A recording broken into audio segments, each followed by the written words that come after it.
Good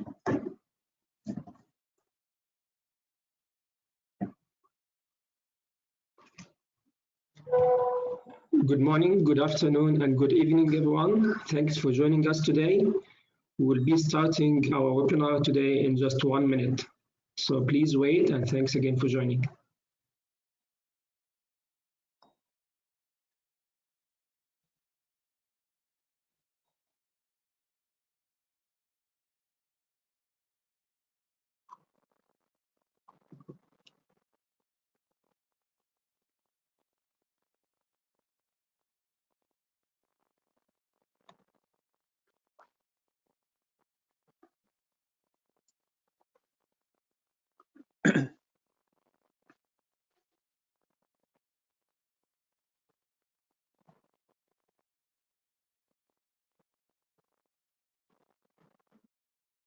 Hello, and welcome to the webinar series on climate finance for resilience in the Arab States region. This is brought to you by the Clean Energy Business Council and the United Nations Development Programme through their regional project SDG Climate Facility, Climate Action for Human Security. My name is Melanie Nerona. I'm a senior editor at the Economist Intelligence Unit's Public Policy and Thought Leadership Division, and I'll be the moderator for today's webinar. We are at a point where we need to enable transformative climate action to be able to achieve the Sustainable Development Goals. This is challenging globally, but more so in the Arab region, which has a diverse set of countries, from developed high-income countries to those who are continually at risk of falling into the poverty trap as a result of ongoing conflicts and crises. Today's webinar, the first in a two-part series, will be on the role of governments and the private sector players in accelerating climate finance in the Arab states. And we are pleased to have a lineup of esteemed speakers who will share their experiences in accelerating climate finance and offer their valuable insights on how to move forward, particularly in more fragile contexts. We have two panel discussions for today, and we hope that these discussions will lead to the development of partnership among different actors. Before we begin, just a little housekeeping. We are in webinar mode for today's session. So all attendee microphones will be muted during the session. However, we are keen to hear your thoughts and questions. So at any point over the next 90 minutes, please share your questions with us. You can use the Q&A window on the right side of your screen to send in your questions. Ahead of the webinar, a discussion paper developed by the CEBC and the UNDP was shared with all those who registered. And it really sets the scene for today's discussion. You can also find this discussion paper in the handout section on the right side of your screen. This paper will be developed further and will be shared with all attendees within a month or so. So do stay tuned. We are thrilled to have over 100 attendees today, and I'm sure we're all eager to get started. So to deliver the introductory remarks, may I first invite Dr. Nasser Saidi, Chair of the MENA Clean Energy Business Council. Over to you, Dr. Saidi. Thank you, Melanie, for introducing and monitoring and moderating this panel. And welcome everybody, and particularly my thanks to our partners, Dr. Khalid Shafi from the UNDP, who is partnering with us in this webinar. You rightly pointed out, Melanie, about the particular vulnerability of our region. We're vulnerable to climate change because we're in a region which is also largely desertic.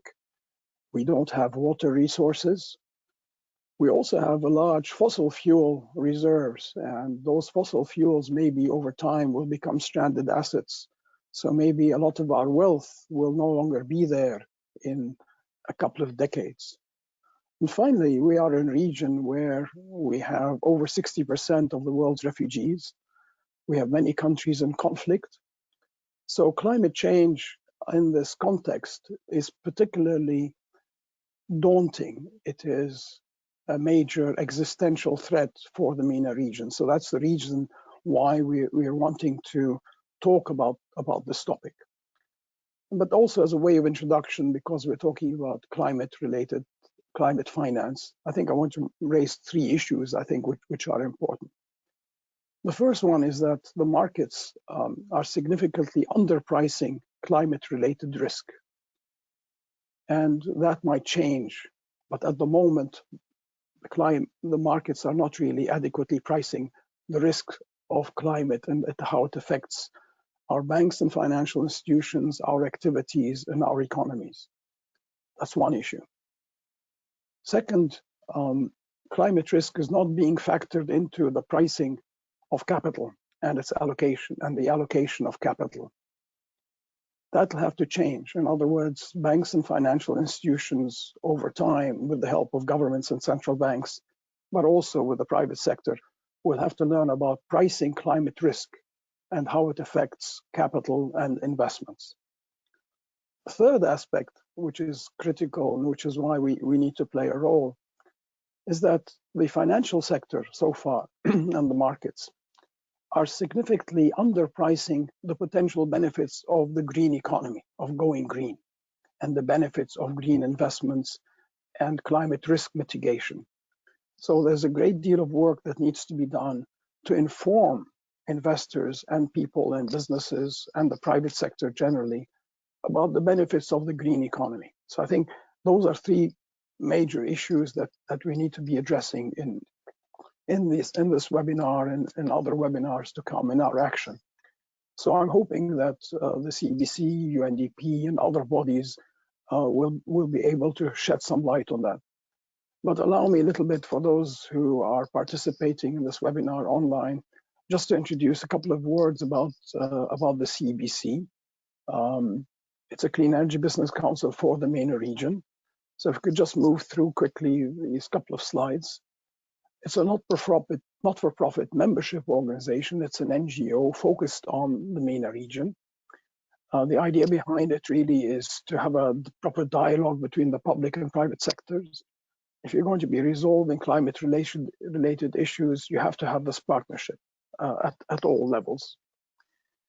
And it is about strategy, it is about regulation and policy, it is about pricing climate risk. And we want to play a role in pursuing that discussion. And we'd like, through our action, through our members, to propose policy solutions to help governments put down strategy, to help in terms of investment. Next slide. There are four major ways which we do so. One is through advocacy and thought leadership, including webinars like this. We publish reports and white papers and policy papers, case studies through our members. We organize events, so outreach is extremely important.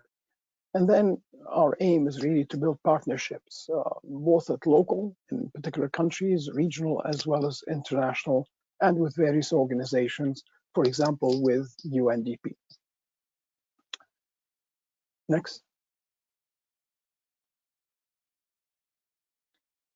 We have a large number of members. As you can see, it's over 120 members. All of them are in the business of clean energy and clean technology or related to that. They cover the various areas going from green mobility, e-transport as we call it, e-mobility, to legal and consulting, to energy efficiency and renewables and clean tech. Next.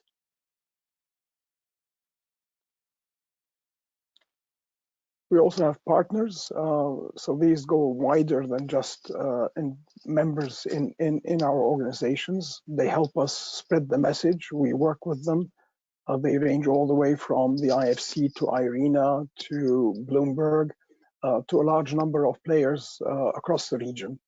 The aim of the partners really is they bring to us a lot of experience, a lot of knowledge that they have, for example, from UNDP, from IRENA and others. And we share that with our members, and we share our members' experience with these regional and international organizations. Next. At the moment, we have 3 major work streams or working groups. On the right, future mobility is concerned with the really revolution that's going to be happening in terms of transport systems in the decades to come, and e-transport, e-mobility. So our Future Mobility Club regroups a large number of members who are active in e-mobility and e-transport. Second, of course, is energy efficiency. That's critical for our region because that's the low-hanging fruit. We are highly energy inefficient in the MENA region. So we can cut down energy use by 40 to 50% very easily, just to reach the same standards as the average across the OECD. So we focus on energy efficiency as a major area for change and investment and policy. And the third is climate finance and sustainable finance, as we call it, which is the working group which is organizing this webinar. We have 2 other programs, the schools program, where our members outreach to high schools and schools across the region, interacting with high school students because they're at the forefront. They care about the environment because that's their future is involved. So we aim to bring discussion about climate and the environment to schools. And the other program is about promoting the role of women. So it's called WISE, Women in Clean Energy. And the idea behind that is to have much more women engaged in clean energy and clean technology across the region. Thank you. Next. Now, our particular climate finance working group aims, as you can see from the slide, we aim to produce white papers and policy recommendations. We want to lobby the banking and financial sector as well as government organizations to promote clean finance across the region, to work also with central banks and regulators because that work also needs to be done. And we want to do it across the region and with international cooperation. An example of that is what we're doing with UNDP. And the final, in terms of delivery, we want to be able to develop channels for climate finance and the instruments that are needed, whether it's green bonds and Sukuk, whether it's climate finance banks, whether it's changing the regulatory system to encourage climate finance. Next. So those are our working group members. You'll see they cover a wide spectrum in terms of interest in climate finance. And final slide, I think. So that's my pitch for you to become a member. Obviously, I hope you'll get excited. It's a membership organization. You can be a member as an individual, as a corporate, as a other type of entity. The main reason why you want to become a member really is because this is existential. There is nothing more important than addressing climate change. That's the bottom line. If you don't feel that climate change is an existential threat, then you might as well be living on another planet. So become a member and help us change things around. Thank you. Last slide. So thank you very much.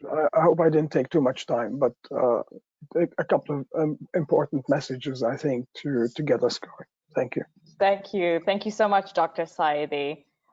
We will now hear from Khalid Abdel Shafi, the director of the UNDP Regional Hub in Amman. Khalid, the virtual stage is all yours. Thanks a lot, Melanie. Thank you for moderating, and I'm really honored and privileged to join Dr. Nasser in welcoming such a distinguished group of thought leaders and experts to this joint webinar that is organized by the Clean Energy Council and UNDP. This is a new partnership that we are looking forward to advance and bring forward. Of course, I think it's important always to remind ourselves that environment, climate change is has central emphasis in the 2030 agenda and the Sustainable Development Goals. In addition, of course, to economic and social goals. So there is a strong emphasis on environment, climate change, and of course the nexus between climate change and poverty, human security, etc. So it is a very important area, and taking into consideration that we are already 5 years into the implementation of the 2030 agenda with very insignificant, I would say, and minor results, and we have to use really the remaining 10 years to accelerate our efforts towards achieving this important agenda for the whole of the humanity. In this context also, there is an overarching principle which speaks about leaving no one behind when it comes to the 2030 agenda. And here really this applies a lot to our region, where fragility and crisis, and Dr. Saidi spoke about the number of refugees and IDPs that are hosted in our region. So the whole notion of paying attention to vulnerable and marginalized groups and communities is extremely important when we are debating this also particular subject.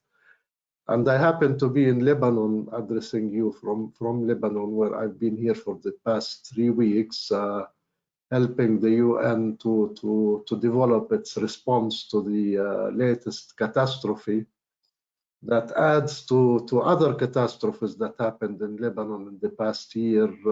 We all know the economic and financial crisis, COVID, and then came this blast that really complicated the whole problem and the whole crisis in Lebanon.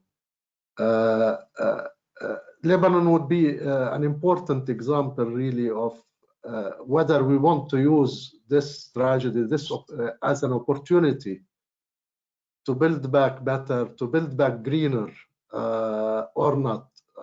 So what the UN and UNDP is looking at now is how to find environmental friendly solutions when it comes to recycling of the debris, and also building back better in terms of, as you know, there are a lot of health centers and educational facilities that have been affected by the blast, and how to use this opportunity to, for example, to use solar energy for those facilities that would help really serve the environment.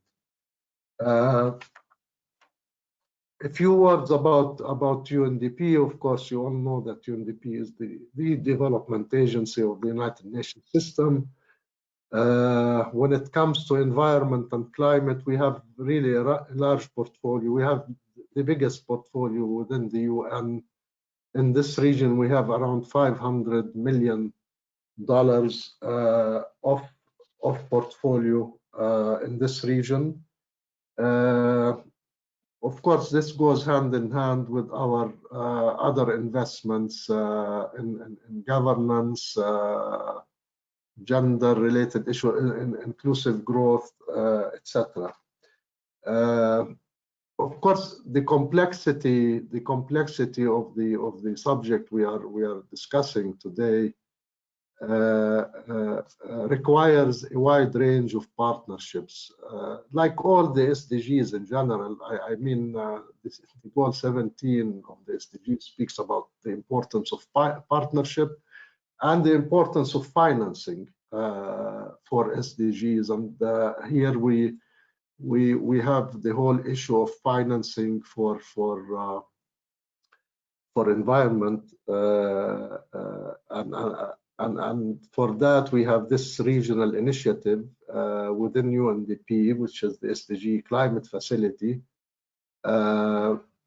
that is seeking to establish a wide range of partnerships. We have with us the League of Arab States, the Arab Water Council, but also a number of UN agencies involved in this particular initiative: WFP, UNDRR, UNEP, and UN Habitat. And we are looking forward really to widen the partnership scope. And we are, as I said, very happy to have the Clean Energy Council on board with us in this important initiative. And I'd like also to take this opportunity to thank Sweden, the government of Sweden, for all the funding provided for that. I'm sure you didn't come here to listen to me, so I came to listen to you, and I'm very happy to see that we have already 152 attendees. So I'm really looking forward to a fruitful discussion and to a useful discussion that would enrich this important subject. Thank you again, and all the success for your webinar. Thank you, Mr. Khalid, and for reiterating, I think, key themes on building back better and the importance of partnerships. For our attendees, if you're interested to know more about the Clean Energy Business Council and its Climate Finance Working Group and how to become a member, please reach out to Ahmed. And for more information on the UN SDG Climate Facility Project, please reach out to Sujala. Both their contact information is on the screen, and I think will be made available to you after this webinar as well. So moving on to our first panel for today, titled, "What does climate finance in the Arab states look like, and what are recent developments?" The panel will focus on the experiences of countries in financing climate resilient projects. And this panel will be moderated by Sujala Pant, the Chief Technical Advisor and Project Manager of the SDG Climate Facility at the UNDP.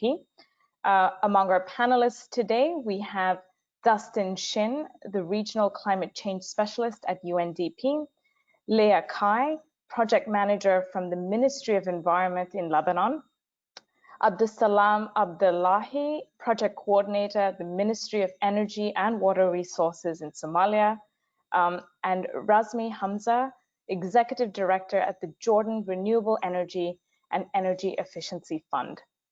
A warm welcome to our panelists. And with that, I would like to hand over to Sujala to lead the discussion. Great. Thank you so much, Melanie, for that introduction, and many thanks to Dr. Saidi and Mr. Abdul Shafi for those opening remarks as well.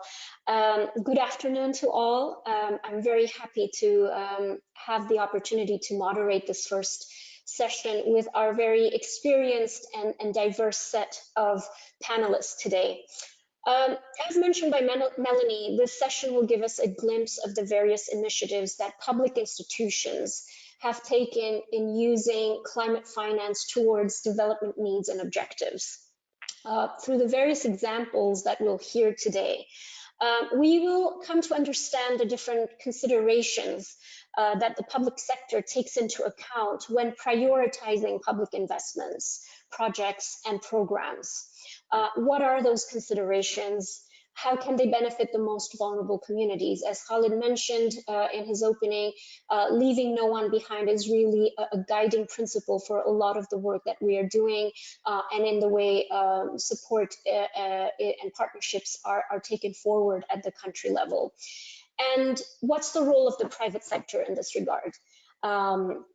So we are fortunate that we're going to be hearing from a diverse set of countries, middle income, stable contexts such as Jordan, but also countries that are currently grappling with different types and different magnitudes of crisis or instability, such as Somalia and Lebanon. The different perspectives should really help us to have a comprehensive understanding of the considerations at hand, and also make us realize the specific needs, challenges, but most importantly, the opportunities of each context that they offer. Before we get into the country-specific examples and presentations, I'm pleased to first welcome Dustin Shin, who will give us a regional overview on the state of climate finance here in the Arab states, which will really help to set the scene around, to understand the volume and the scope of resources that we are talking about today. So with that, I'd like to hand over to Dustin. You have 5 minutes, please. Thank you so much, Suchala, for the introduction. I hope that my presentation could be loaded. Fantastic.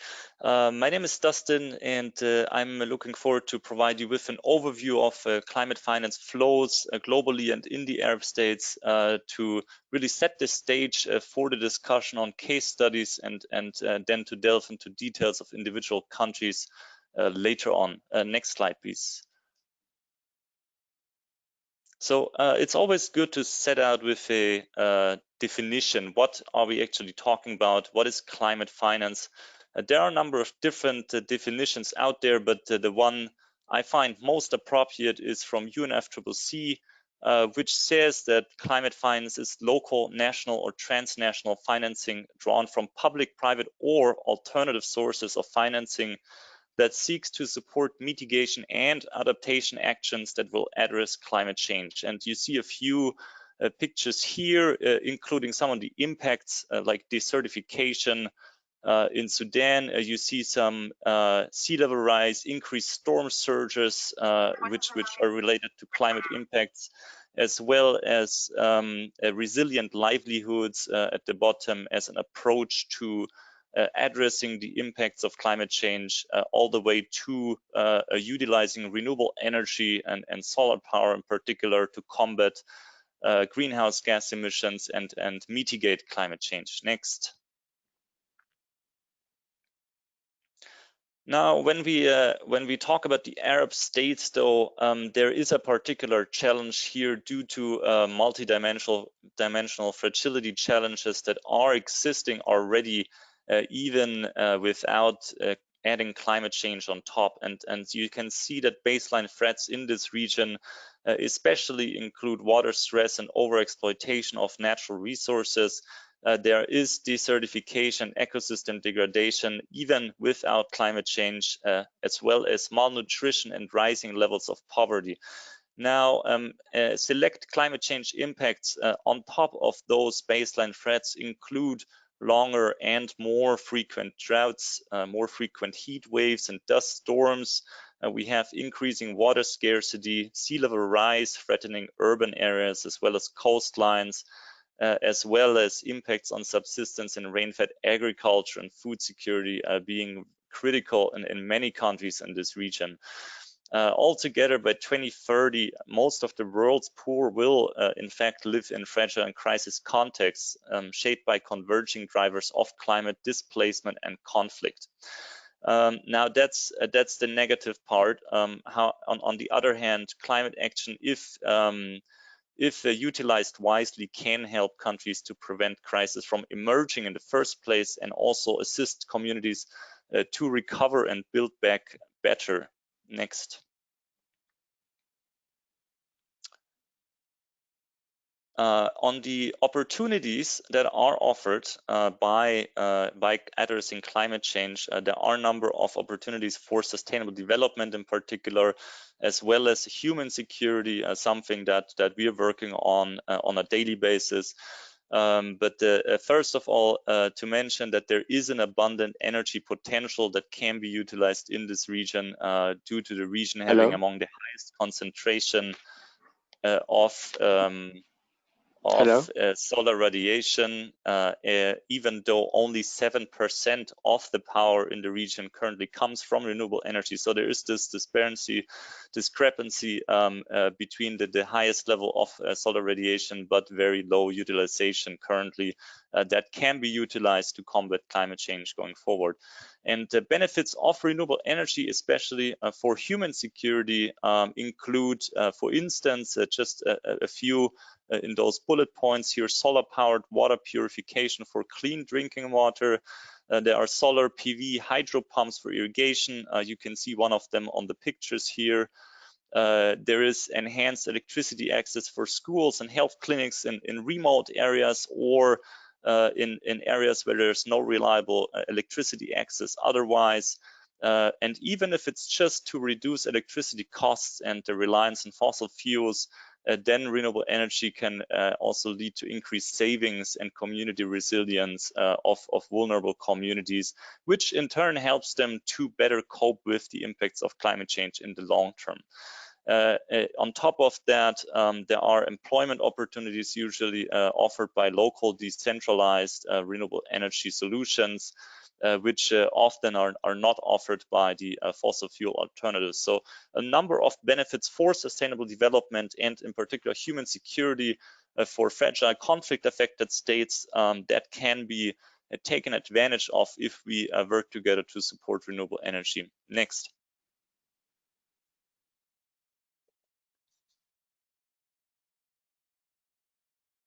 Next slide, please.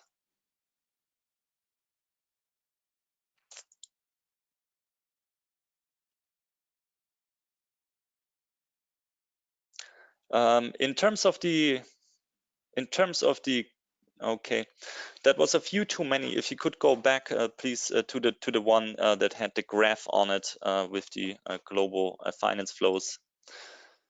And let me fill this gap by just continuing that basically climate finance increased at a global level, and I think we have around $546 billion worth of climate finance globally in 2018. That's the latest point that we were able to measure. That has increased drastically over the last 6 years or so. However, that includes everything. That includes domestic finance as well, not just transnational finance. It includes private and public finance, as well as from different financial stakeholders. If you could still go back to the slide, that would be fantastic. And apologies for the confusion that this may cause to the audience. And yeah, I think this one looks good. So here you have a breakdown of that latest figure. So on the graph before, you were able to see that in 2017 and 2018, the average climate finance flow was 579 billion. That's the average between the 2 years. And here you see a breakdown of what that actually includes. You have on the left government budgets, 37 billion. You have national, bilateral, multilateral finance institutions. That's the blue. Then commercial financial institutions and some other actors in the middle. Still relatively small share, but drastically increasing over the last few years. And at the bottom, the largest actor being corporate actors and households. That includes different financial instruments, including grant, but mostly market rate debt. So market rate debt is the biggest financial instrument used, followed then by equity and grants. Where does that flow into? It flows into adaptation with a ridiculously small share here, 30 billion and 537 billion for climate change mitigation, including most of that for renewable energy. So renewable energy at the global level it does attract most of the climate finance, and that is positive news that reflects a trend that hopefully will be replicated in the Arab states going forward. Next slide, please. Dustin, I'm just going to have to ask you to please wrap up in a minute or so we have enough time for the session. Thanks. Absolutely, that should not be an issue. Thank you, Sujala. Now, in terms of the Arab states, the trend is really that only 14 billion of the 546 billion from the global level does flow in the Arab states. So that's a very small share. And nevertheless, it has increased by 78% between 2015 and 2018. Some remarkable examples include that Arab states have doubled their renewable energy capacity in just the last 2 years.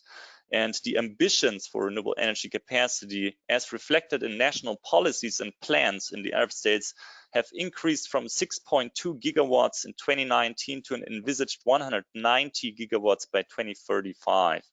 Djibouti is most notable here with a target of 100% renewable energy supply by 2035.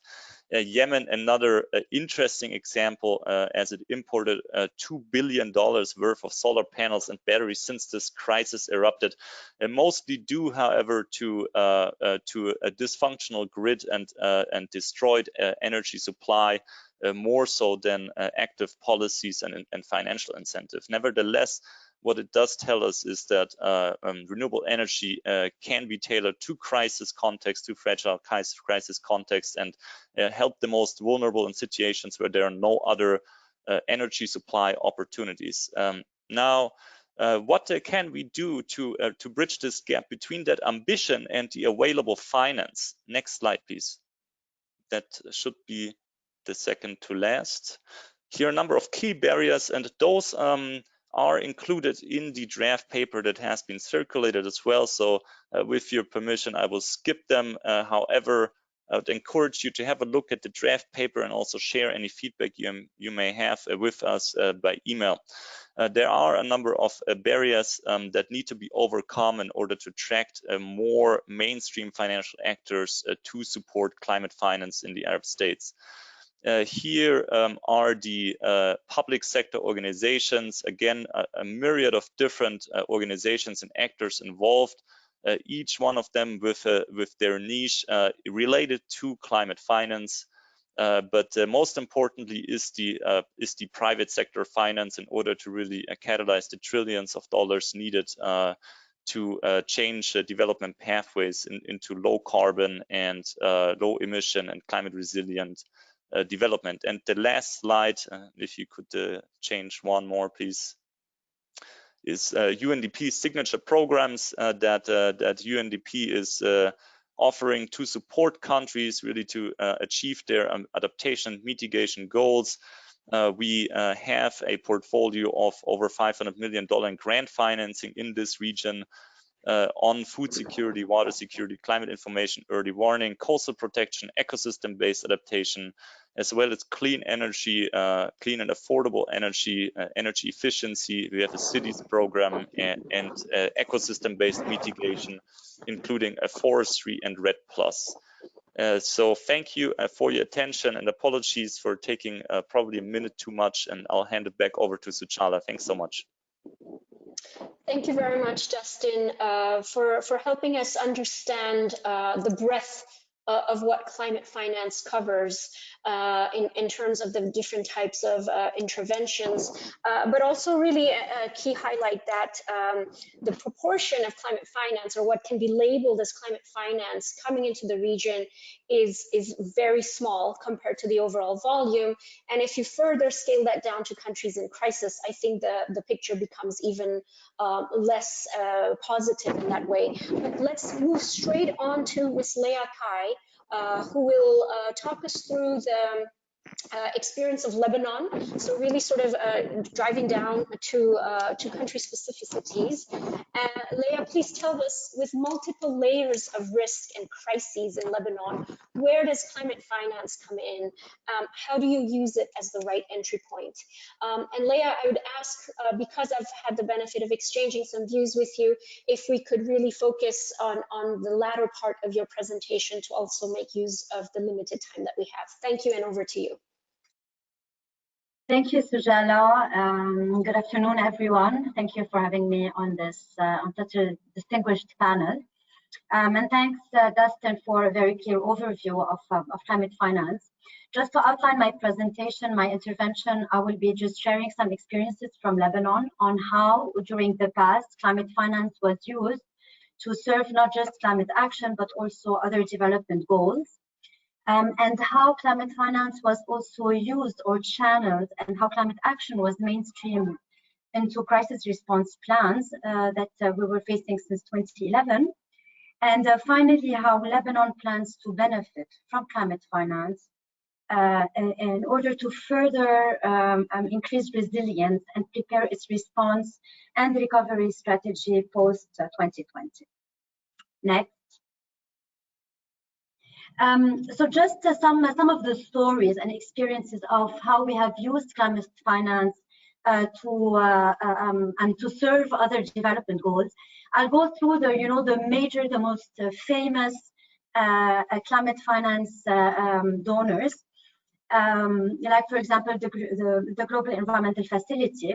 Other than funding our reporting, the country's reporting requirements, the JEF funding focal area for climate change, as you can see, has been funding a lot of projects, sectoral projects that are contributing in improving governance of institutions, expanding and decentralizing renewable energy markets, enhancing livelihoods of vulnerable rural communities, also into forest management.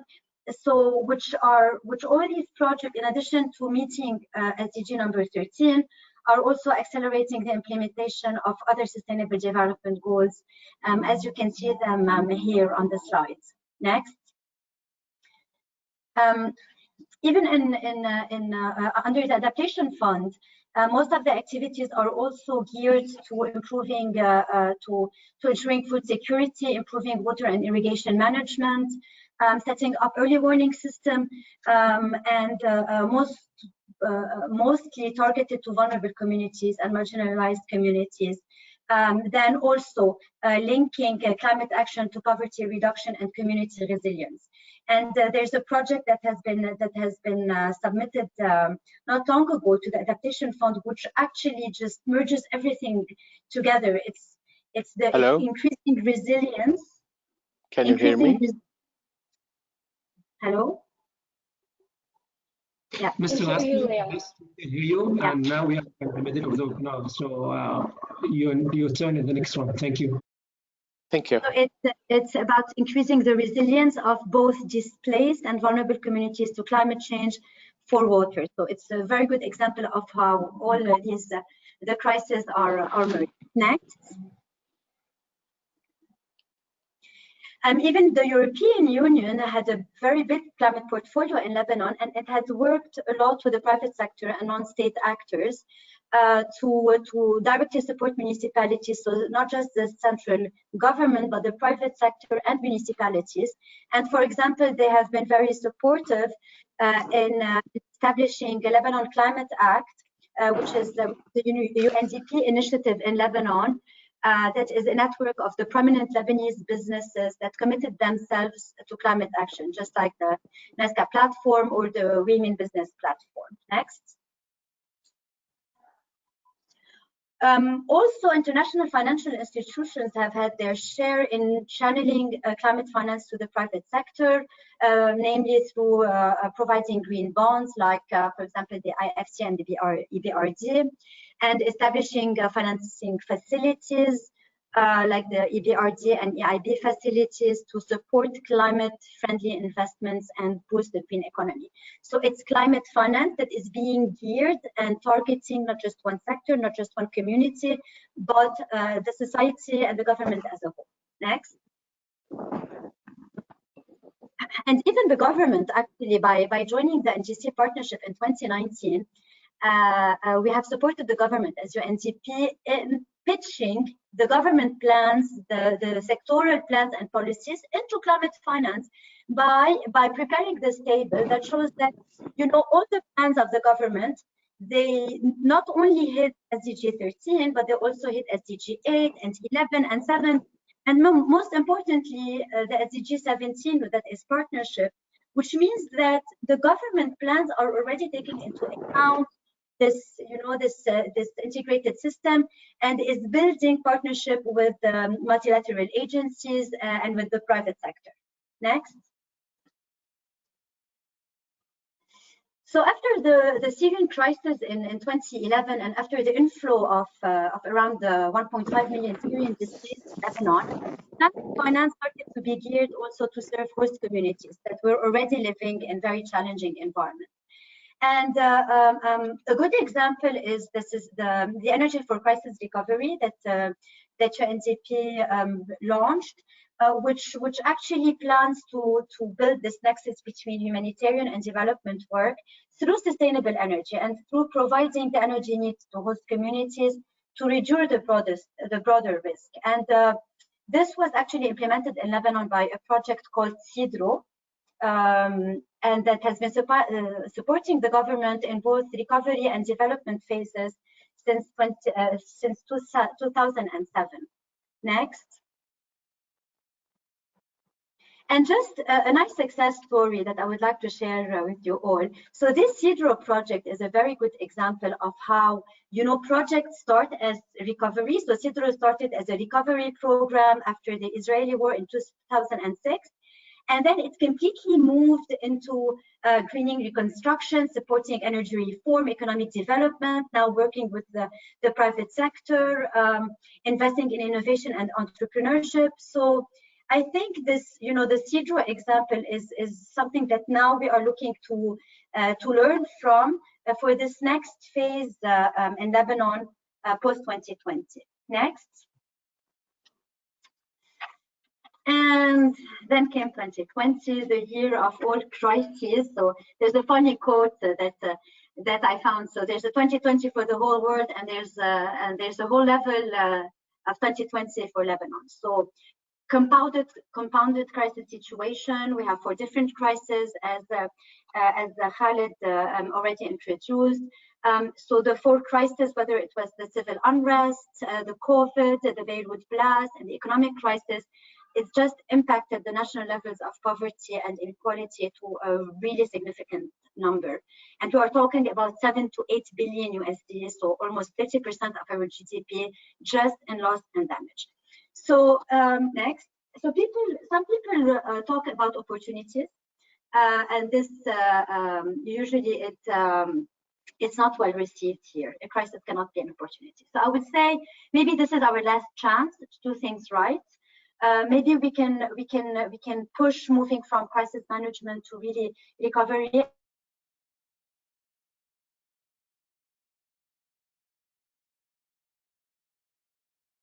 We are as a country, as an environment.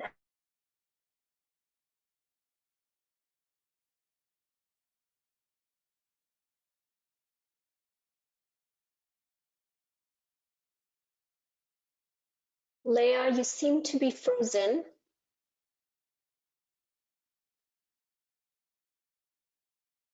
Yeah, I think it's internet issue, most likely.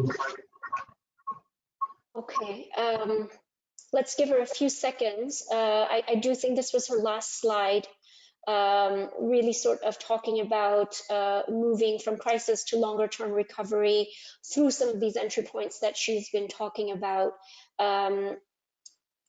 So I think she's back now. Leah, can you hear us?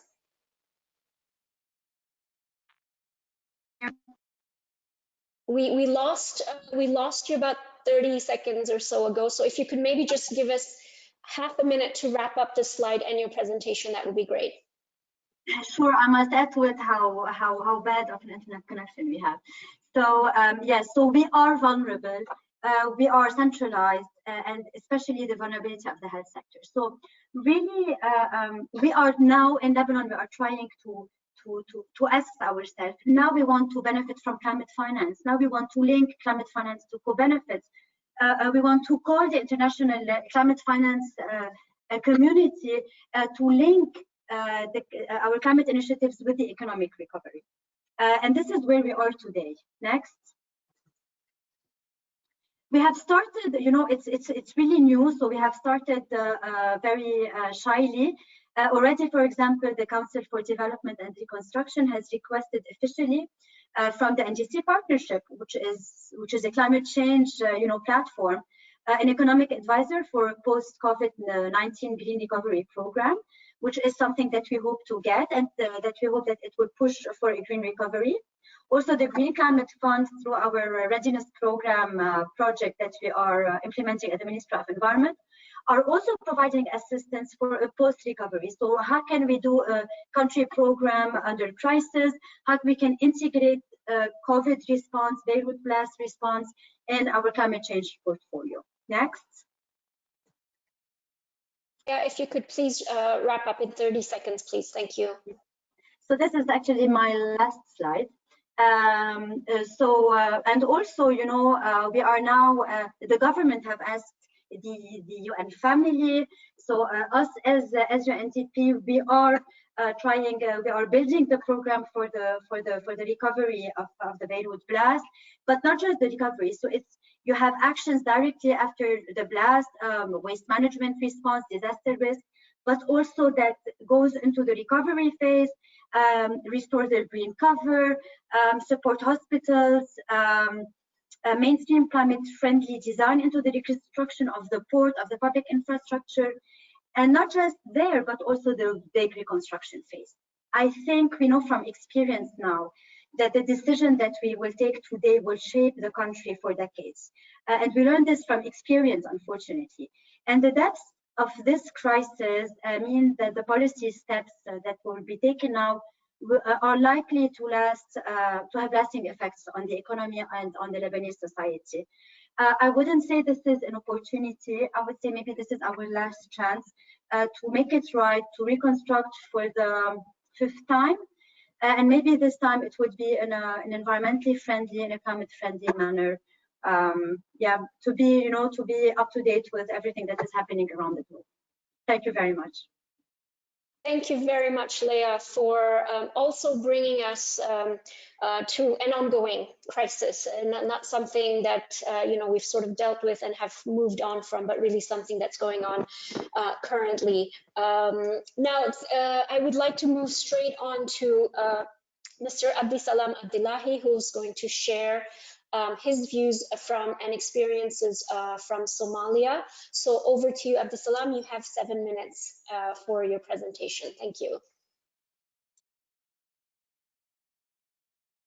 Thank you so much, Jala. And I also would like to thank UNDP colleagues for enabling the Somali government to join this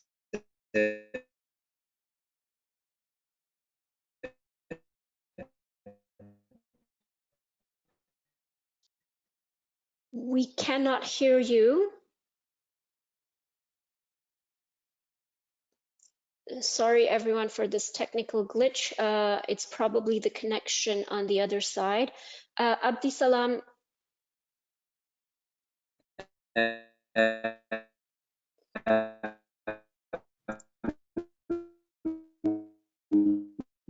Okay, we're definitely having some webinars, issues, which I think would actually support the Somali context into the international platform. Thank you so much.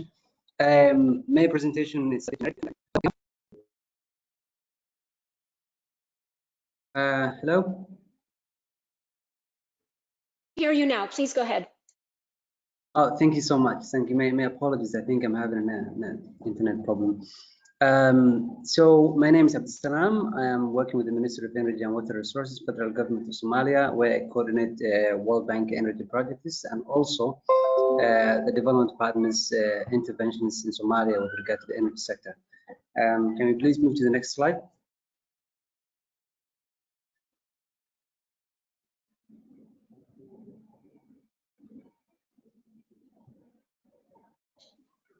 Abdisalam, if we're having some connection issues, if I may suggest, perhaps if you turn off your video, that might help the sound, and we can still see your presentation, because we can't hear you at the moment. Yeah, please go ahead. Okay. I hope you can hear me now. Hopefully. We can. Oh, perfect. Thank you. So I would like to give you a bit of country context before we move into sharing our experience with regard to the climate financing and what the government is doing with regard to that. Somalia is a country that's actually recovering from decades of conflict, and from the central government collapse in 1991, and now in the trajectory towards actually poverty reduction and also political stability and reconstruction. Normally the access to infrastructure, including the energy services, one of the things that we would like to focus in this discussion is very limited due to very many compound reasons. Can we move to the next slide, please? Just to give you a quick idea on the country, on the sectorial context with regard to the energy sector, the access is very actually low. It's up to 15% of the country only have current access, and there's also high tariffs. We are one of the highest actually price with regard to the kilowatt hour, for example, in the electricity sector in the entire region of sub-Saharan and also in Africa in general. There's shortage in investment with regard to the energy sector due to also many reasons, because of the enabling environment and because of the risks that are associated with investments. We will talk about later on what the government is doing with regard to that. The energy sector, the entire sector operations is owned and operated by the private sector, different to actually many countries which have actually some sort of a public financing or public infrastructures. We have got only private sector utility companies, mainly actually focused in the populated areas in the major cities in Somalia, including, for example, the capital city, and also where they find actually that their investment they will get some sort of return with regard to the many green investments, for example. The generations with regard to the energy sector mainly is from biomass, so there's heavily reliance on biomass, which actually a serious problem with the environment. Something actually that we would like to focus in later slides of what the government is doing to also face this challenge. So 96% of the energy source of the is from diesel generation. So I think we can all understand how problematic that could be with regard to the environmental pollution, and also subsequent problems that come with it. If we move to the next slide. This is just a quick perspective actually where the Somalia fits into when you see the neighboring countries where actually with regard to the electricity cost. Can we move to the next slide, please?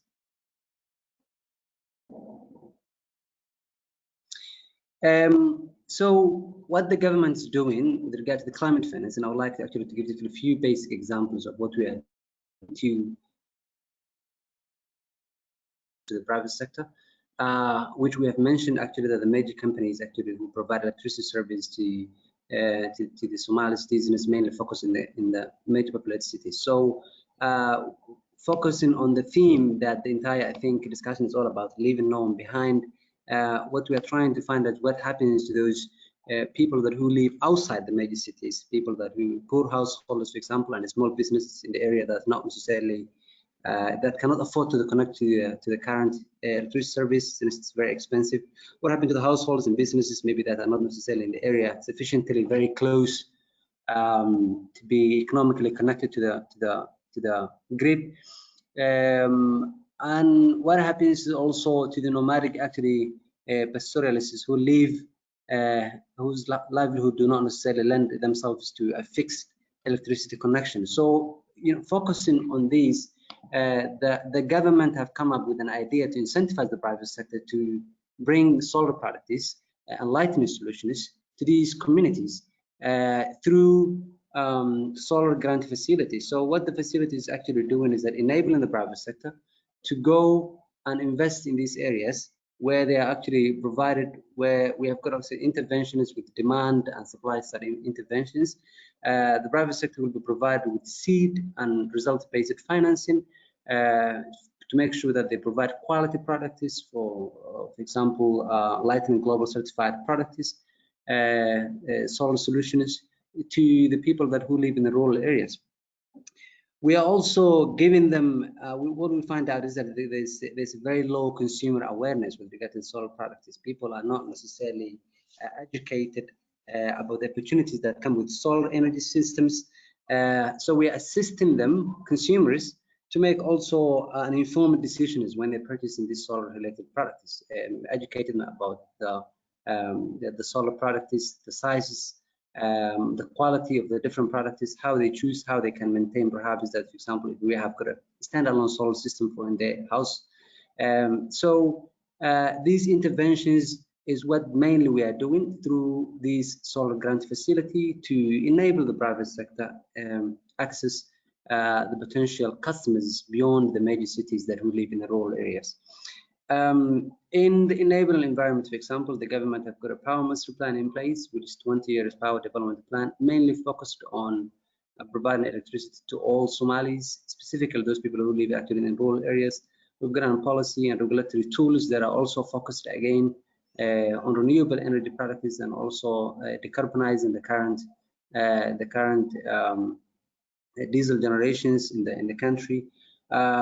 And at the international level, we are also working on the conducive environment for international investors, where we have actually reformed the foreign investment law, which is currently actually going through a lot of reforms to make it more conducive and more actually enabling.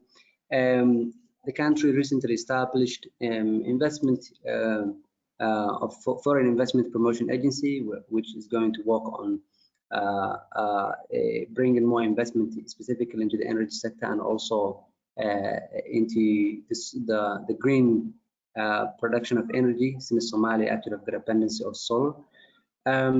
We are also become a member of MEGA, which is again a multilateral investment guaranteed agency, which is going to also cover political, legal, and financial risks associated with international investments. So I think with all these tools, we would be able to see more investments coming into the country with regard to the energy sector or with specifically the green sector. Still, the level of access to the climate finance is very limited due to many reasons, and I think maybe that I'm here actually to learn about a lot about the panelists to understand more about how the Somali can have more access to the climate financing. I think this is mainly due to the lack of awareness from the government side as well, also from the international partners and the opportunities that exist in Somalia with regard to the climate finance. So how do we attract more financing into the climate financing, and how do Somalia actually get access to, for example, similar climate financing? Actually is something that we would like to learn from our panelists, also from the similar discussions we're going to have. Thank you so much. I will have more questions maybe in the follow-up. Over to you, Sujala. Thank you so much. Thank you very much for that very focused presentation on Somalia's experience on renewable energy. And I think here what you pointed out in terms of also creating the enabling environment necessary to enable the partnerships to happen, the investments to happen is an important point for us to keep in mind. I would now like to swiftly move on to Dr. Rasmi Hamze from the Jordan Renewable Energy Efficiency Fund. Dr. Rasmi, I hope you can hear us, and I would now like to hand over to you, please, for your contributions today.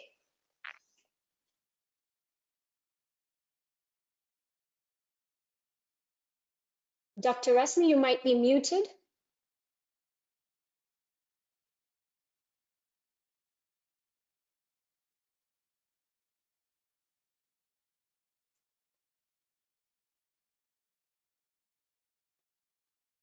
Dr. Rasmi, can you hear us?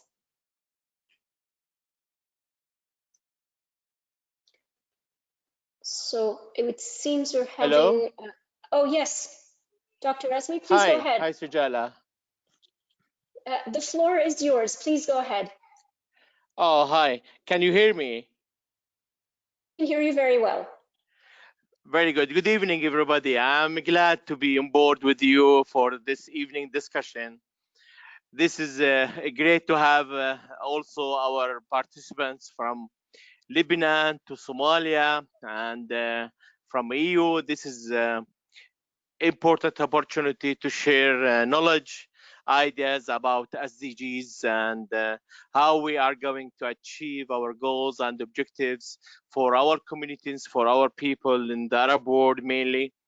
And I'm glad, Sujala, that you are putting on the table discussion about the role of the governments in the Arab world, where we are looking forward from years and years and signing a lot of agreements.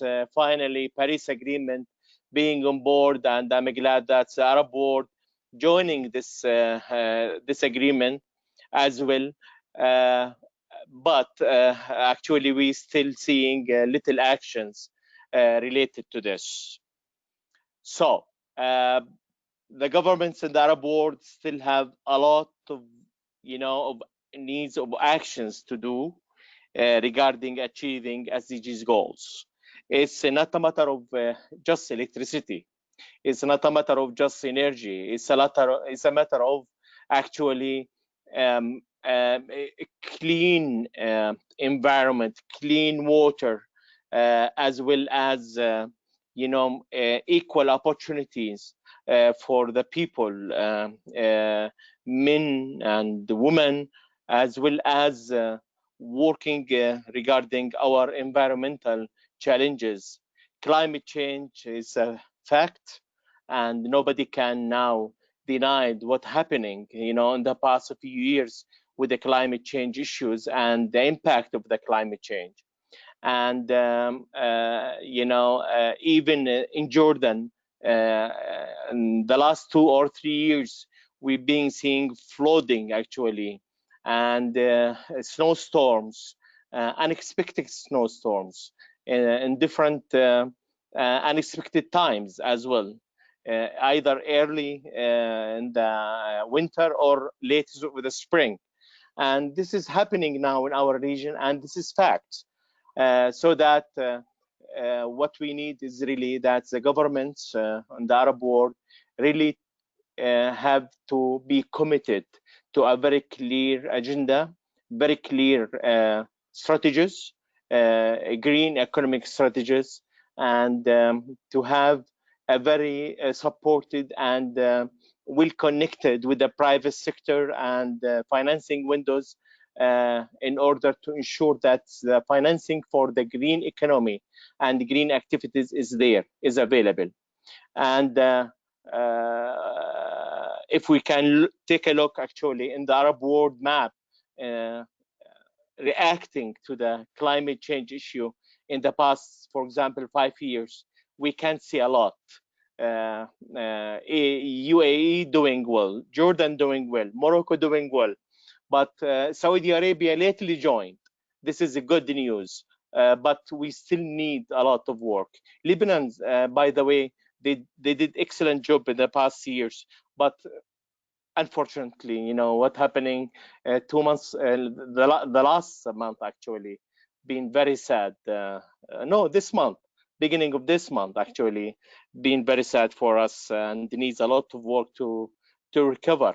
So Sujala, what I'm saying here, that we need a serious actions, a very clear and approved strategies, long-term strategies, short-term and long-term strategies with very clear actions, as well as commitments from the governments related with the budgets as well, and a very clear public-private partnership in order to implement and these goals and objectives, as well as to ensure that these plans, as well with joining of all the NGOs, active NGOs and international partners, they will be also working with the local communities in order to ensure that the plans going to be implemented. If you would like, we can talk later about importance of the financing, what happening here in Jordan, for example, for renewable energy and energy efficiency mitigations, as well as what happening for the water and agriculture sectors. This is also very important. So what we are talking here is about mitigations and adaptations, and SDGs is very linked to Paris Agreement, very much linked to Paris Agreement. And I'm glad that UNDP is really adopting these agenda and working with all the partners. I can see that in Jordan, either NGOs or the governmental entities, in order to achieve these goals and objectives, as well as to build the capacity of the partners on the ground, mainly in small villages and different cities in Jordan, in order to enable them to work to achieve with the government hand by hand, and to find let's say available funds, either from the private sector like the commercial banks or microfinancing companies, or also to find a commitment from the government, like what we did here with Jordan Renewable Energy and the Energy Efficiency Fund. That's we are committed to support, to subsidize all the activities related with energy efficiency and renewable energy. And Ministry of Environment in Jordan lately launched and approved the Green Economic Plan, which is very, very important. That's all the partners in Jordan sitting on one table discussing what's the green economic actually let's say activities and the projects proposed on table, and it's an opportunity for investments as well.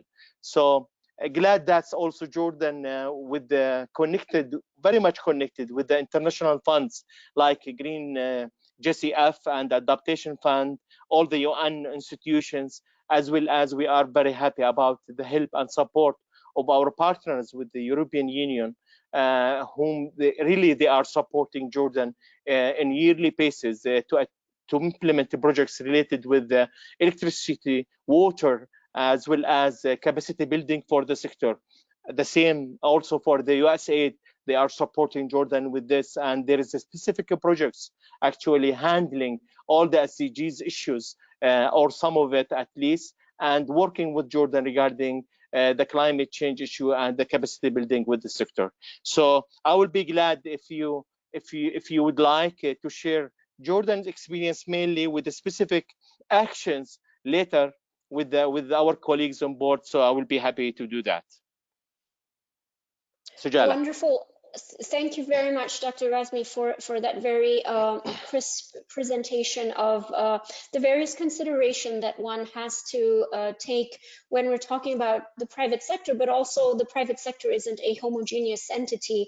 The different actors therein and their different interests as well need to be understood when we're talking about creating the enabling environment. I know that we're running a little bit over time, so I'm going to ask Melanie if there's any time for questions, or how you would like us to move, Melanie. We are significantly behind time, so perhaps we move to the next panel, if that's fine with you, Sujala? Sure. Maybe if I could just make 2 points in terms of wrapping up the session. I think thank you to all the panelists for sharing their experiences.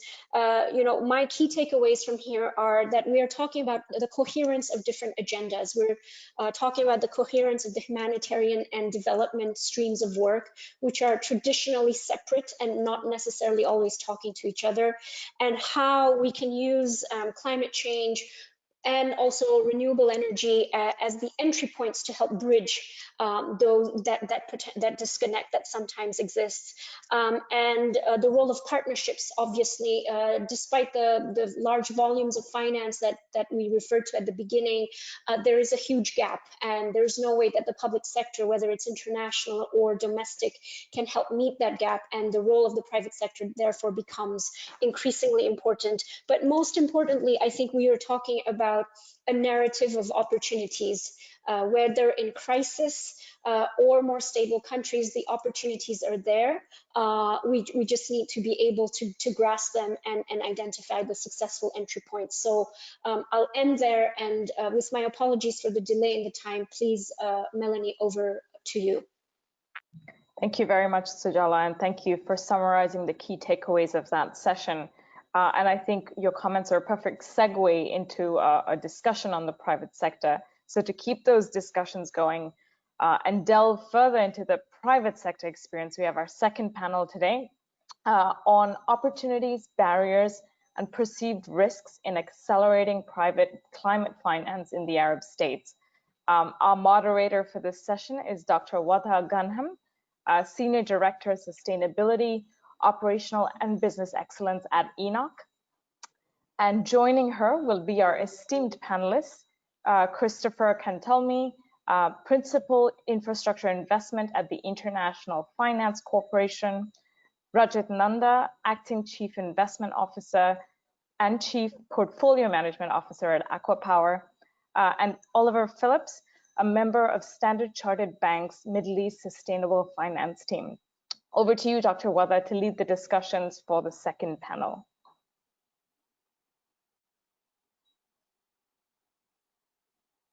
Hello, can you hear me? Yes, we can, Dr. Wada. Okay. Bismillah ar-Rahman ar-Rahim.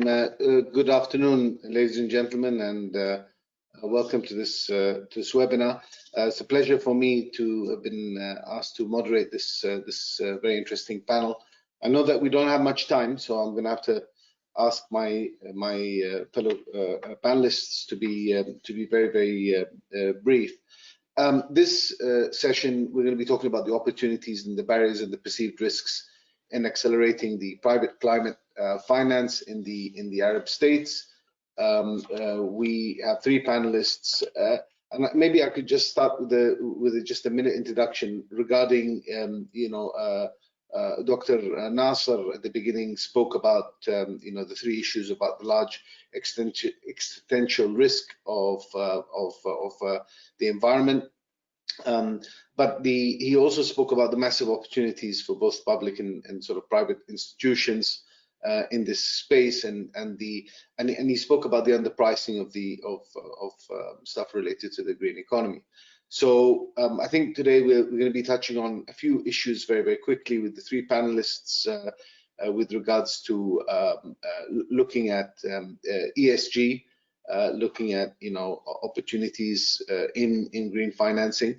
My interest has always been looking at how governance with both the regulators and the regulatory systems are sort of going to try to help push this kind of financing forward.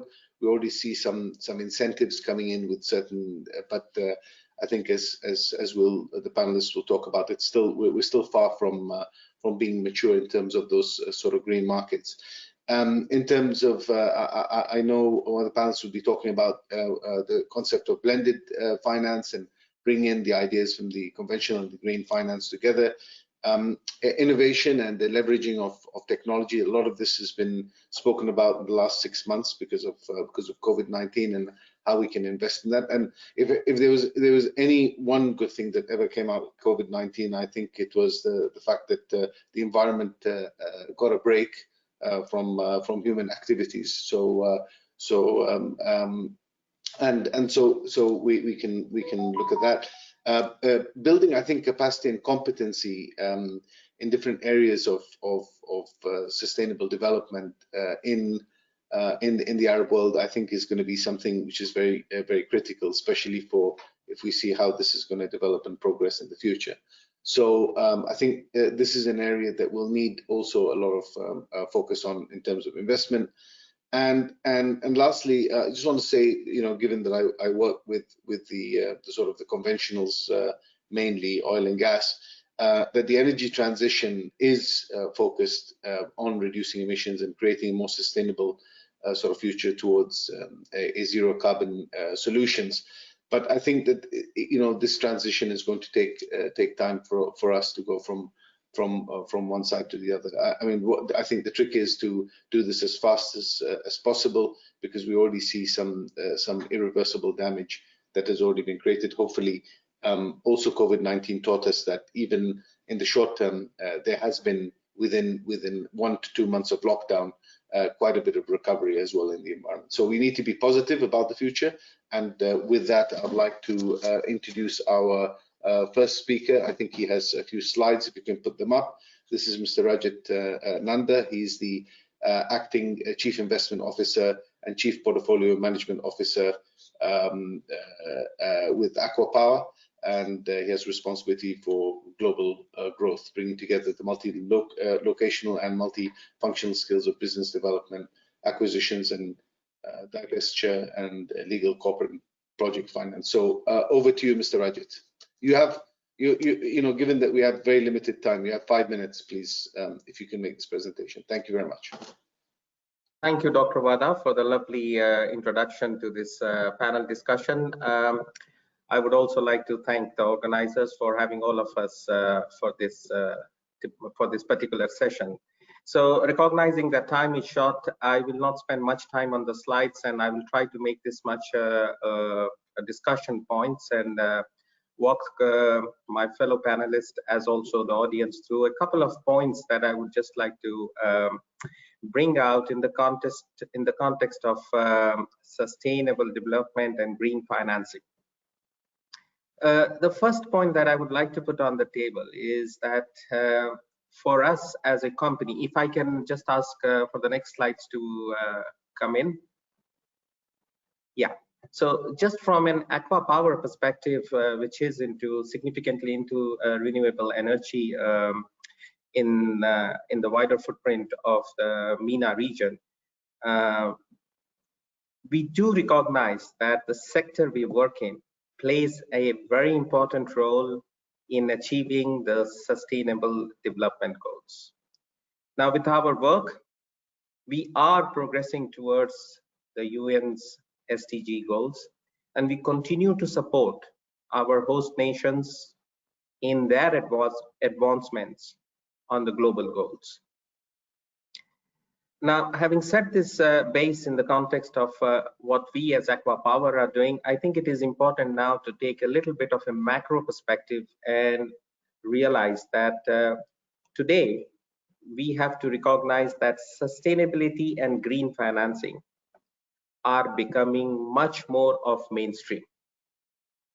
While COVID-19 may have initially clamped down the overall fundraising ability of corporates and specific projects, but it has definitely triggered a greater dialogue on environmental friendliness, not only in a global context, but very significantly in the context of the Arab world. And the relevance of green financing and sustainable financing is poised to increase in the coming months and years. As far as the Arab world is concerned, to our minds, it is not a question of when it is going to catch up. It's not a question of if it is going to catch up. It's a question of when is it going to catch up at the same pace that we see in the Americas or in the European context. Not only on the debt side, but even the regional stock exchanges are getting there already. Many of them are now devising for the listed companies the reporting ESG indicators. And we'll see a lot of that becoming more mainstream. The debt markets will follow up soon, and we'll hear from my fellow colleagues in the panel who come from the debt markets much more about that. From an Aqua Power perspective, we have always been conscious about sustainability and the various ingredients of sustainability in what we do, whether it is carbon transition or whether it is using local content or job creation, empowering of women, empowering of local communities. All of this has been adopted into our sustainability vision. We are very proud to say that 5 of the 17 SDG goals are something that we live by. Now, a little bit more, maybe a couple of minutes, and that's where I will end my discussion or my thoughts, is in terms of accelerating the whole green loan agenda in this part of the world. Aqua Power has been one of the first companies that has managed to get, in a project finance context, the green loan certifications for some of the significant projects. In fact, we worked with Natixis on a very landmark transaction, which is very well known, the Tawila IWP project. It was the first water project in the Arab world that managed to get a sustainable loan qualification for a desalination project. We worked with Vigio, which did an independent assessment of the project on its contribution to the green loan principles, the social bond principles, and the contribution to the United Nations SDG. Apart from that, we have in this region managed to get the CBI certification for a number of projects here in the context of DIVA, we did manage for the jumbo $4.3 billion CSP project, the CBI certification. So all the lenders who have come in for contributing approximately close to $3 billion of long-term debt are actually lending against a CBI or a climate bond index certification. We have done the same thing for the first PV project called the Shua Energy project. It's a 200 megawatt PV project. We have done the same thing in the context of the CSP park that we have back in Morocco at Ouarzazate. So we have over the last couple of years taken some bold steps, some initiatives in order to embrace, even though the markets have not yet started giving the benefits in pricing for adopting the SDG goals for the sustainable agenda into the overall debt that we are able to raise. I would like to wrap up the discussion from my side in terms of basically expressing the thoughts that at this point of time, while we see the climate action in the context of green loans and sustainable loans picking up a good level of momentum as far as project finance is coming, but when it comes to corporate bonds and corporate loans being raised by the Arab corporates, it has not yet really taken the right level of momentum. So we need to work and make sure that all these corporates going forward are also able to see the benefit of getting the green agenda onto their daily lives and basically get the benefit of green financing. Thank you, Dr. Wada. Thank you very much, Rajat, for a succinct presentation and actually giving really a good case study of some examples of how green finance has worked in real projects. I think it was quite important. I obviously know Aqua Power and the work that you've done. I'm familiar with the work that you've done with DIWA, and it really the very good thing about it is that it really is sort of a proof of concept of what you guys have done. So well done, and thank you very much for your presentation. I'll move on now to Oliver Phillips, who is part of the Standard Chartered's sustainable finance team. He's based here in Dubai and covers Africa and the Middle East, leading the coverage of the MENA Asia Pacific. He has been with the team since it was created at the start of 2019, originally working out of London.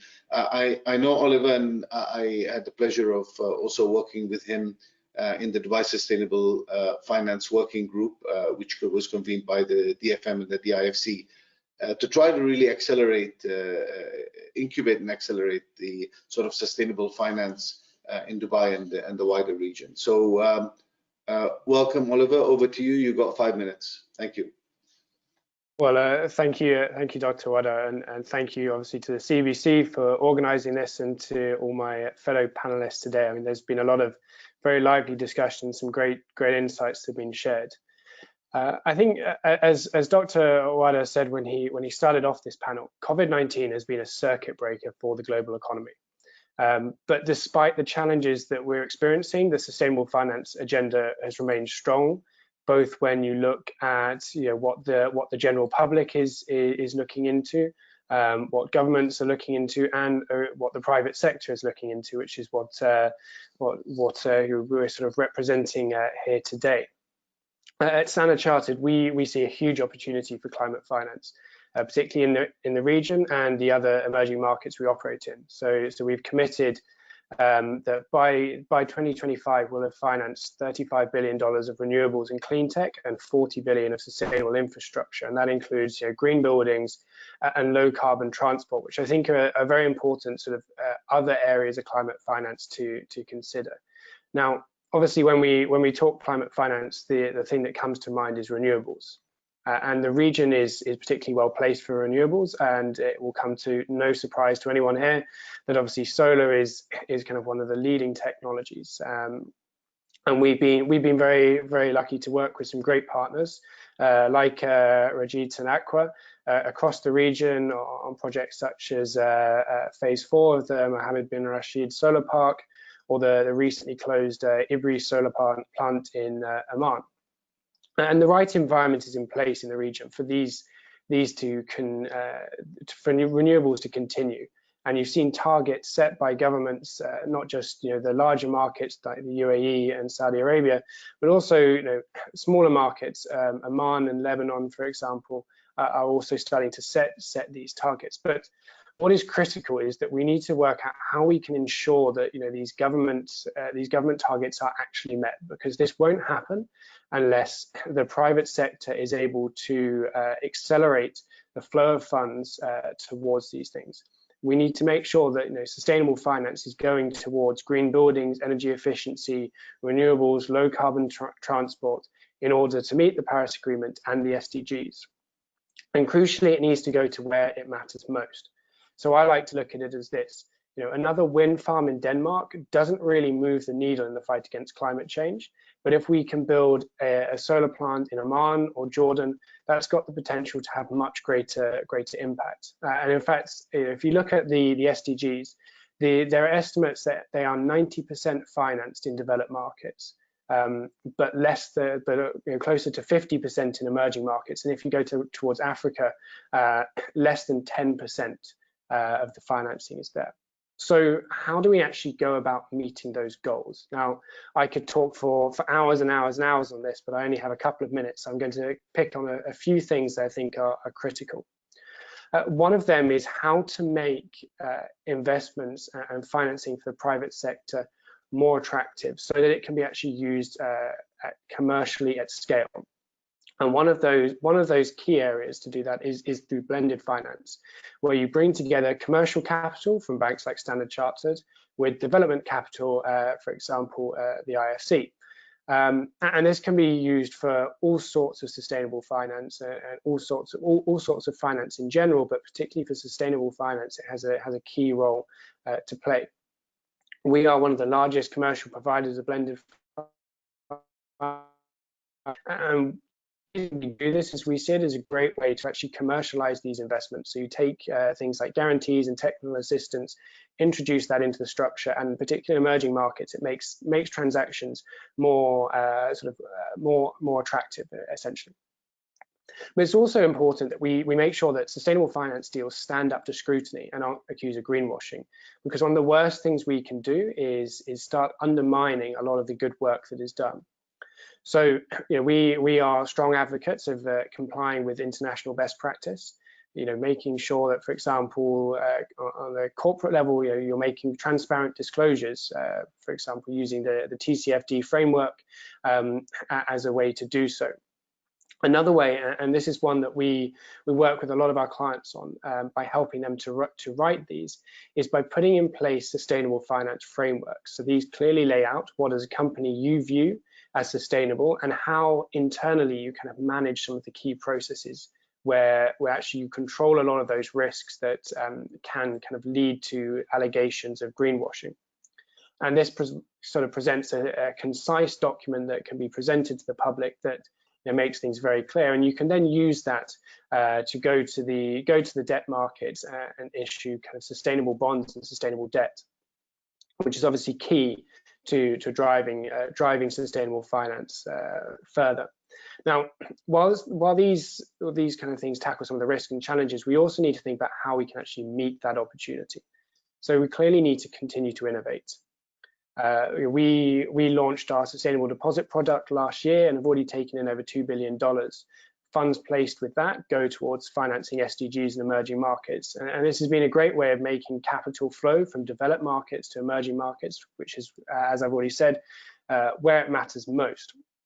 But one innovation that I think is going to be a huge force for change in the region and globally, and one that I speak to a lot of people about, is sustainability linked bonds, where there's no restriction on use of proceeds, but you're measured against sustainability KPIs, and the coupon increases if you fail to meet them. And for hydrocarbon-based economies and companies, and those that are in kind of heavy industry sectors where they're harder to abate, this is something that is a really powerful tool to kind of help drive the transition.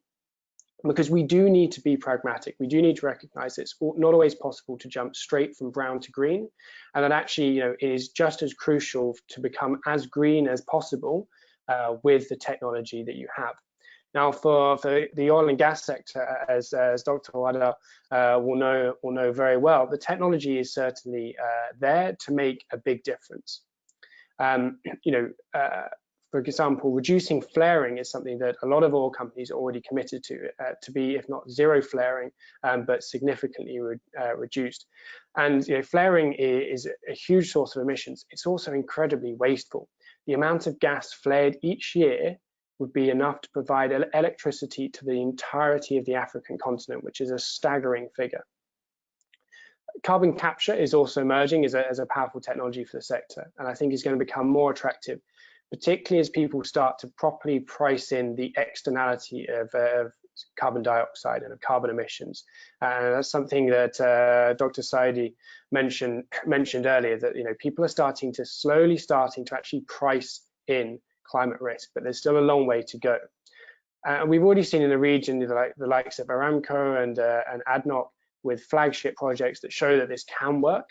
And it's great to see that there are more and more companies that are committed to scaling this up, because this is going to be crucial, because the reality is that the world is not going to stop needing oil. We're going to continue to need oil, but we're going to get to a point where climate risk is going to start to get further priced in.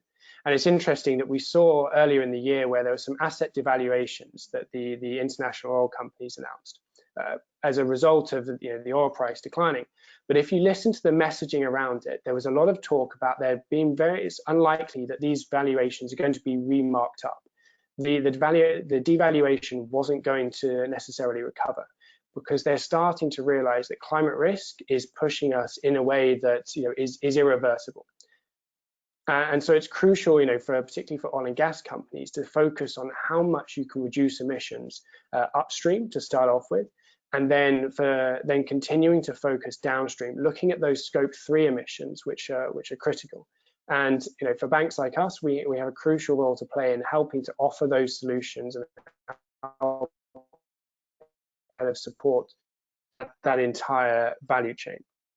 So clearly, there's much to be done, and it's great to see kind of that there are so many other people here today that are supporting that. And I want to finish on one thing, on a bit more of a hopeful note. And I think one of the rare benefits that we've seen from COVID-19 has been the return of clear skies to pollution-covered cities. You've seen wildlife in urban areas. I'm based in Dubai, and I enjoyed seeing rays in the marina, people sending me videos of baby sharks in Business Bay. This is not the sort of usual kind of wildlife you expect to see in urbanized areas. But I think that really shows to everybody that what we are trying to do is going to be worth it. I think the fact that we've got everybody here today shows that there's clearly a lot of momentum behind that. So with that, Dr. Wada, I'll hand back to you. Thank you very much, Oliver, and thank you. A lot of very good thoughts. I'll just say one thing, and I'll wrap up later on and maybe summarize some thoughts. But really, it's interesting. I mean, 5 years ago, I was invited to speak to in a regional meeting of I think it was HSBC Bank at the time, and I remember we were talking about this. And I must say that the banking industry has come really a very, very long way. I mean, there's been an accelerated learning growth in terms of, and I think it's see the opportunity obviously in the kind of business that can come from green financing, but also I think banks have started understanding that the role that they play is extremely fundamental to sort of driving these opportunities further and making it more attractive for people to invest in green projects.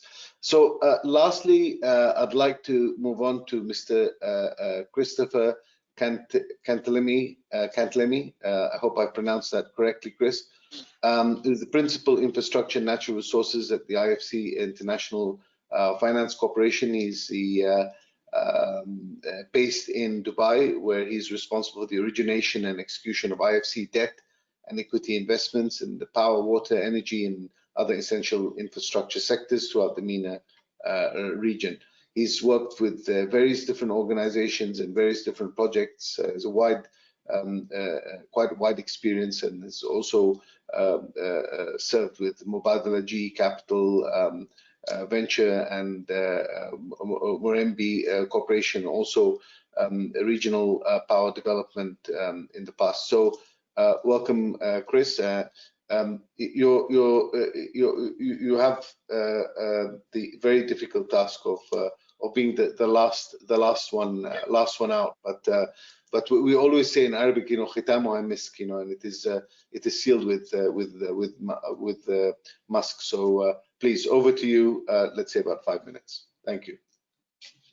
Thank you, Dr. Wada. You guys can hear me all right? Yes? The microphone's working fine. Okay, great, fantastic. Thank you. It's always a pleasure, and believe me, I'm used to speaking second to Rajat. It's been we've been on circuits for a long time together in the past, and great to see Oliver join the circuit, panel circuit. I'll just pick up on a few themes that have been touched on by my distinguished colleagues earlier. Rajat pointed out that it's not a matter of when, but if, no, not if, but when. And I would elaborate that actually the region had some early adopters. Morocco was very early back in the early 2000s to adopt wind power, and then to move into solar power, long before it was even well established in Europe, for that matter. That was a long pause after that, and the Jordanians picked up renewable power in second place and brought solar power to the region in a big wave, starting in the mid-teens, around 2013, 2014. Actually, the law came into force around 2010, 2012.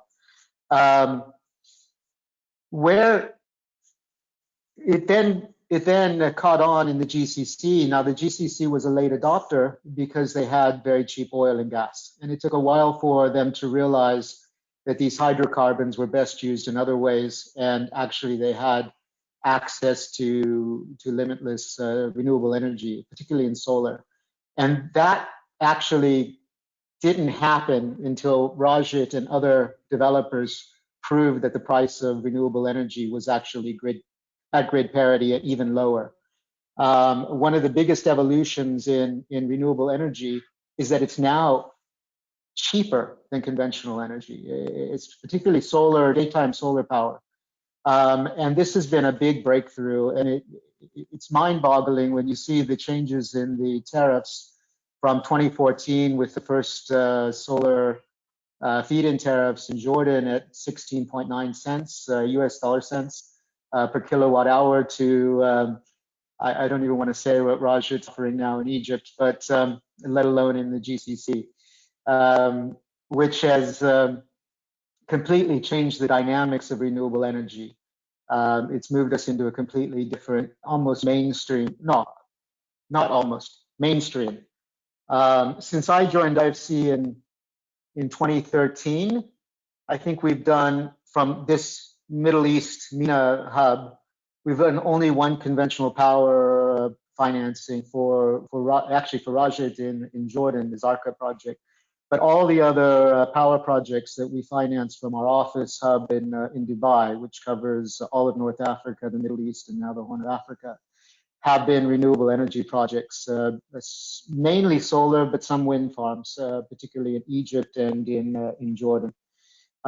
We don't finance in the GCC, so I won't talk too much about the GCC countries, which are now leading the initiatives in renewable energy because of what I mentioned earlier, the fact that it's just so competitive. But with regard to the rest of the Middle East and North Africa, I think what we see is a big division between, because it's very much government focused policy, and whether or not a country opens for private investment in the energy sector, or whether or not they stay statist and centralized and government procurement is a big decision of the governments that happen to be in power. So we've seen that evolution kick off, starting with Morocco first, then Jordan. Egypt reopened in 2014 with the first solar tenders, first solar feed-in tariff being financed in 2017 with a feed-in tariff of around 7 cents, 7.1 cents, something like that effectively. I mean, there was a headline that was different. But then following on with competitive tenders, which Aqua Power won in Komombo, which I understand is well south of 3 cents. So a very, very good result for the Egyptian people to be able to get such affordable power. Needless to say, that's well below the cost of gas, let alone gas-fired generation. We've also seen recent evolutions that have been quite positive in Tunisia, which launched a 5-project tender, which has recently been awarded. Well, I say recently, but it was end of last year, although the project documents are still under negotiation. And we continue to watch other markets. We're hopeful that the other large market in the region, Iraq, will open with the new government now in place. But it's very important that the right policies get put into place to open up the market to private investment. IFC has been together with our clients throughout the region to help open up these markets. We've met with governments, tried to convince them to go a private sector IPP model, particularly in renewable energy. Where there is so much competition available to drive down prices, especially if it's seen as a open, free, and transparent tender process.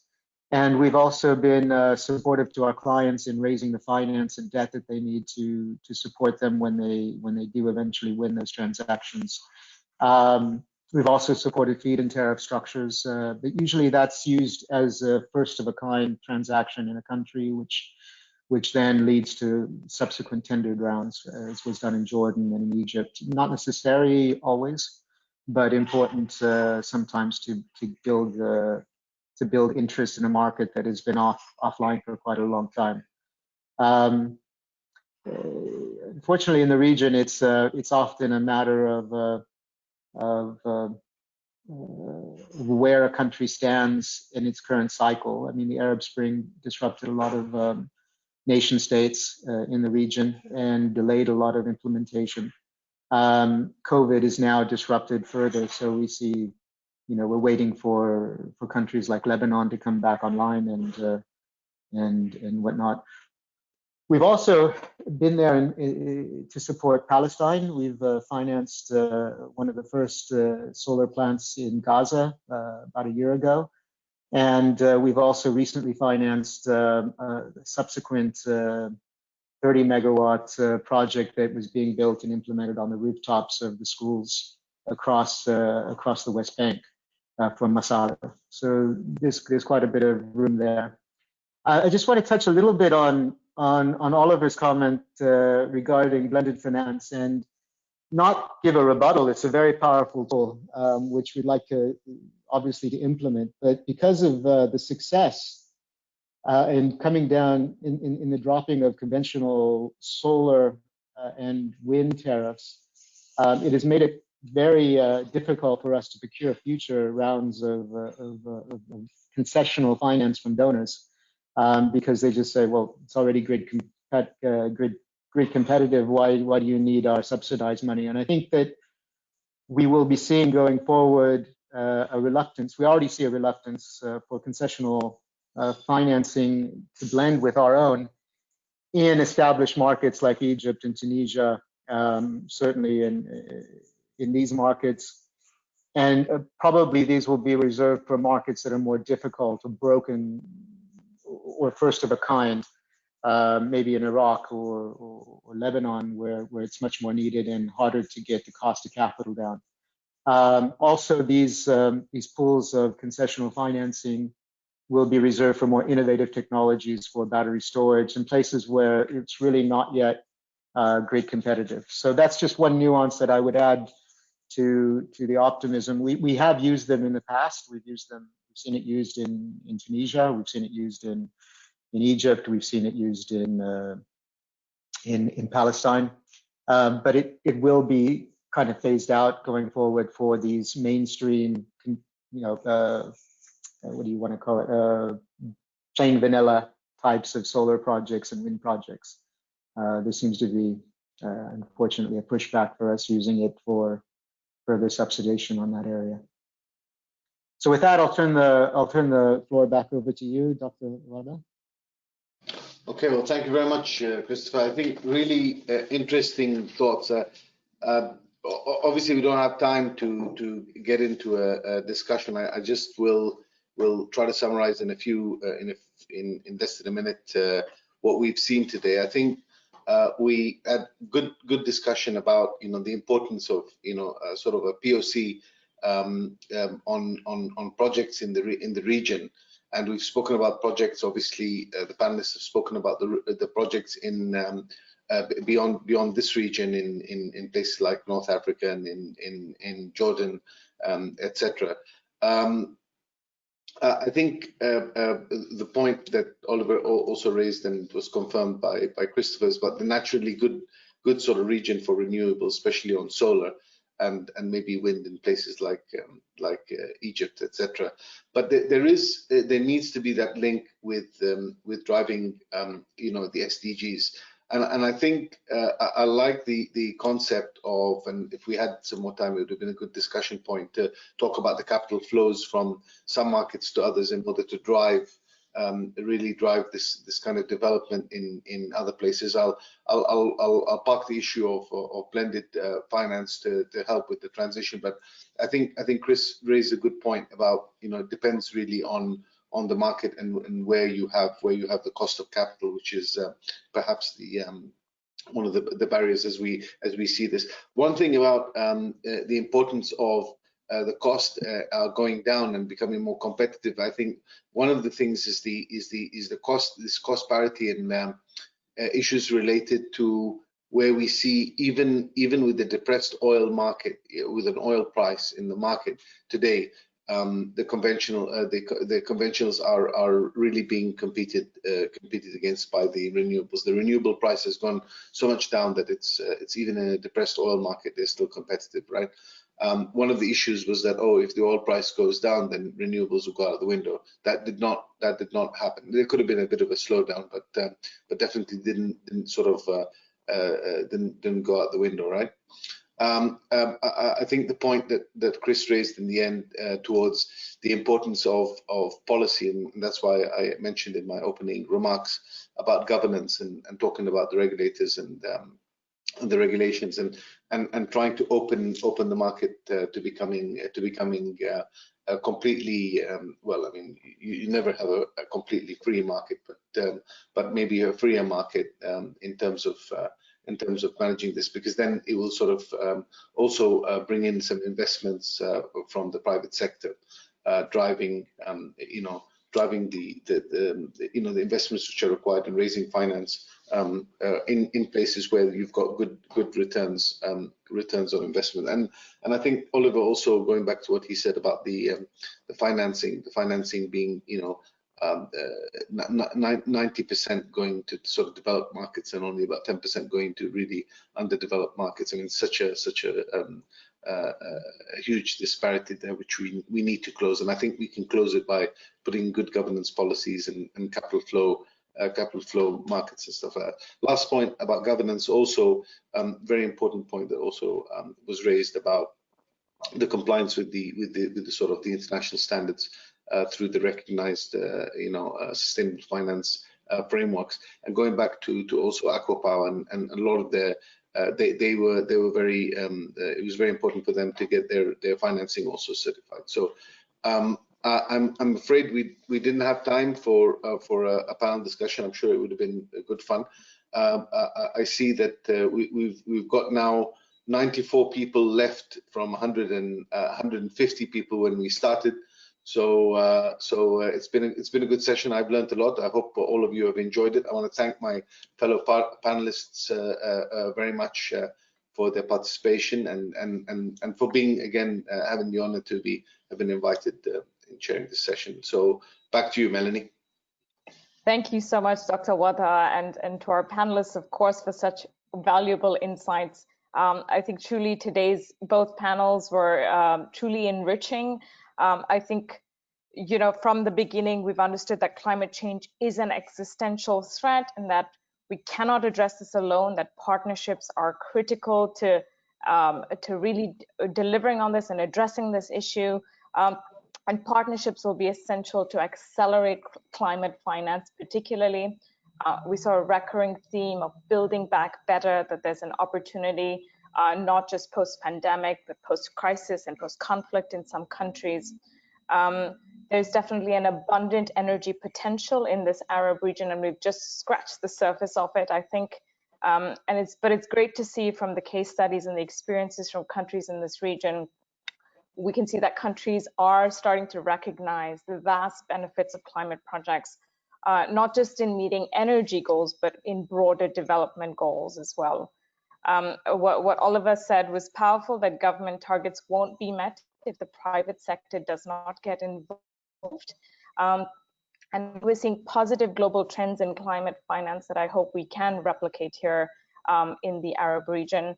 The question, of course, is how to make them more attractive.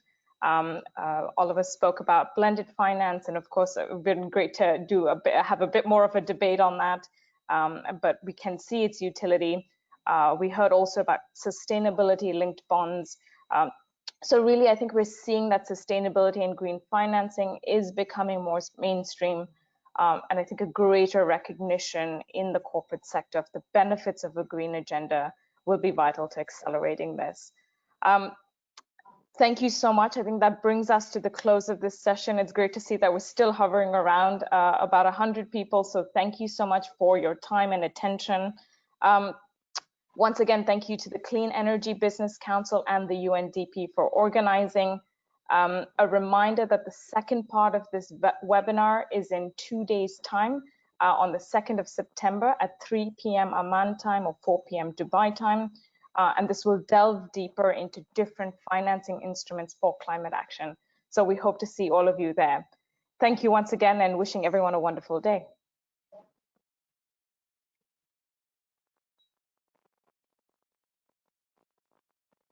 Thank you very much, Melanie. Thank you so much.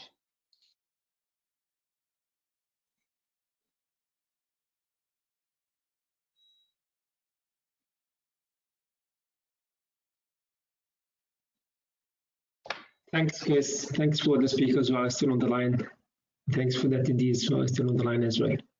Thanks, Melanie. You're welcome. Thank you, Ahmed. I can't figure out how to exit. I can. Okay, I'll make you exit from my end. Okay, thanks. Ciao. Bye-bye. Bye-bye. Yeah, same for me.